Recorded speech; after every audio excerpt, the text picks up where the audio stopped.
Good morning, guys. It is gorgeous. A high of 76 today in Weston, West Virginia, zone 66A. And today I'm going to be pruning a blueberry bush that I have in a pot and another little woody shrub. But I was looking at my PG hydrangea here to see if any of the buds have started to swell, and they haven't yet.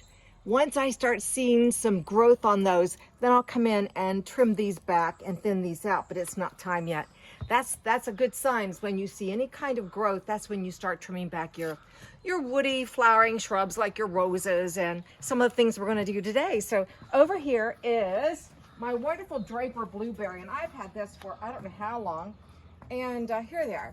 And so what I'm going to do today, I'm going to clean out all of this, these suckering things that have been happening here that I don't want coming up in here. That's making, I will not produce fruit.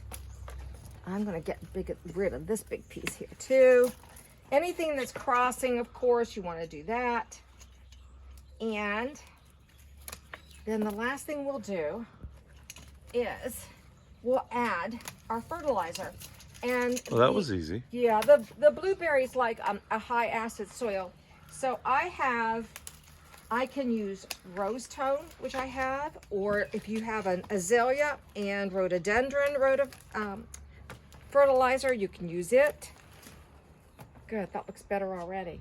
Oh, and something I found on this bush, and my neighbor, I've informed her, she has bagworms on one of her arborvitaes. Look what I found here. Look at that bagworm. Now that is going to be put in a bag and gotten rid of.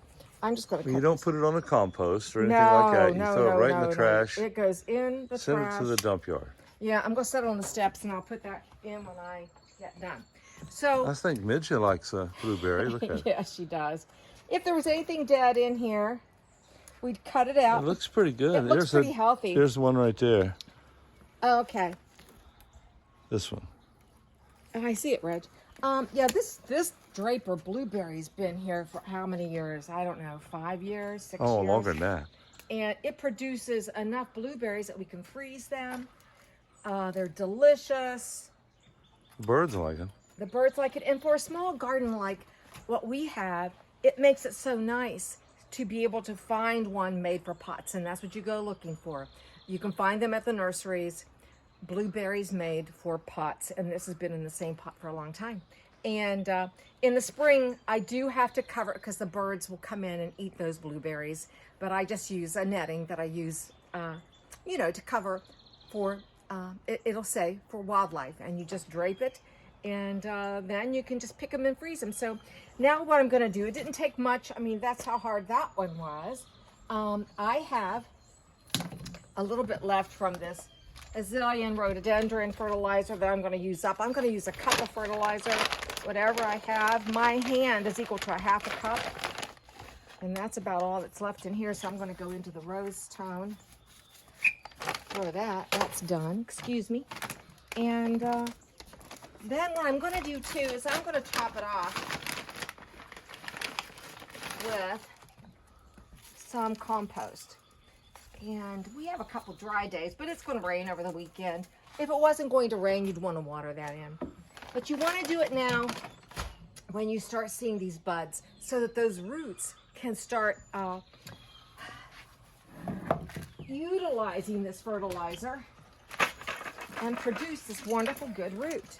Now I will fertilize now, and you can, if you choose to, if it's a younger plant, later in the spring, give it another little boost of fertilizer. Will I do that to this one? Probably not. It's quite an old established plant. So that's how easy that is with a potted blueberry. The next thing we're going to do, I have a Caryoperis. We're going to go down and we're going to prune it back and give it some fertilizer too. Okay. Hey guys. So here's my Caryoperis. I started this morning cutting this back, and I thought, gosh, I want to show this too. So what you do with your Caryoperis, and you can see the buds starting to bud out. Yeah, isn't that pretty? Now's the time you can prune this back. So what we're going to do with the Caryoperis, you can cut it back by a third or a half, and I'm going, about a third. And I'm just going to cut above a bud. I don't think you have to be all that careful, but I am cutting it to a third. And these Caryoperis, oh my gosh, do the bees live in there? You want to, I go through and cut out any of these little spindly leaves, not leaves, but branches. You can see how thin that is. That is nothing that's going to develop. I like mine to look very neat and tidy bush. You can do whatever you want with yours. If I had a larger space, I would probably let this go. We bought this thinking it was a compact butterfly bush. It was sold to us that way. Yeah, and it was mismarked, and then we found out that it was a Caryoperis, which isn't a bad thing because the blooms are beautiful. You'll see it in the picture that I post for you. But anyhow, so I'm cutting this back by a third. This is its probably third year, and I love it. And I'm going to go in here and cut that branch out. You are the master of your bushes, so you know how you like them to look. It's a plant. You can kill plants, and I've done many of those, but if you over prune something, it usually grows back.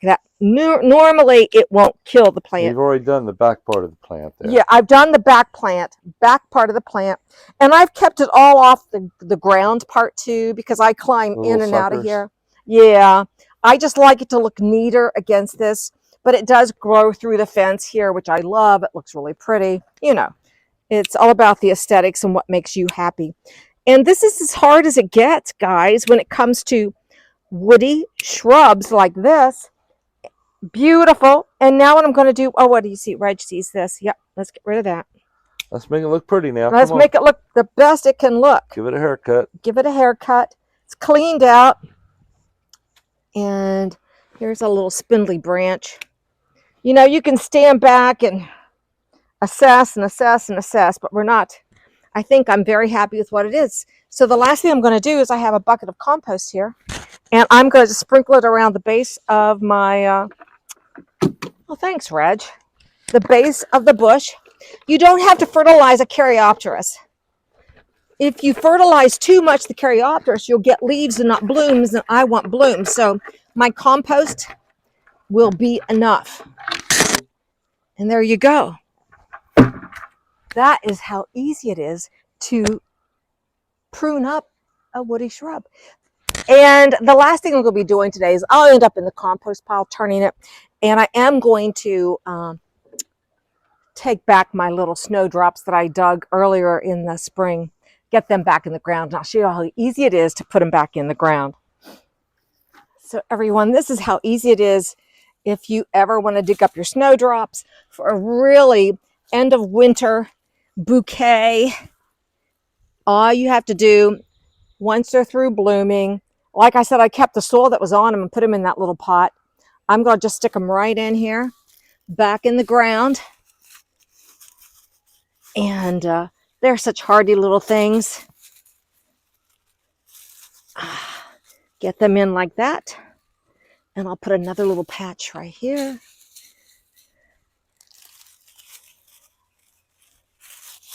And they will be beautiful. The last thing you'll do is... got a nice little patch of them right here. I know. And you know, just like your daffodils and your tulips, you'll let that greenery die back and cut it back if it bothers you. If not, it'll just decompose into the soil. So that's another little job done. And the last thing I'm going to do, let's walk back to the compost pile. So here is a couple years ago compost pile, which I've been using out of earlier this winter and spring. Over here is my one I'm going to be using once I start planting everything, and it looks great. But I'm so impressed, thanks to Reggie's shopping, for the compost starter by Espoma. Amazing what it's done. It just turns my stuff into compost so quick. So what I'm going to do today, since it's a dry day and we've got a couple dry days, and you should too, at least once a month when you've started a new pile and it's thawed out, you need to start turning it to help activate all those little microorganisms to start turning it into dark, rich soil. And that's how I'm going to spend the rest of my morning. So thanks for watching Gardening on the West Fork. And I hope it's a beautiful day wherever you are to get out and do something in your garden. So we'll see you the next time. Bye.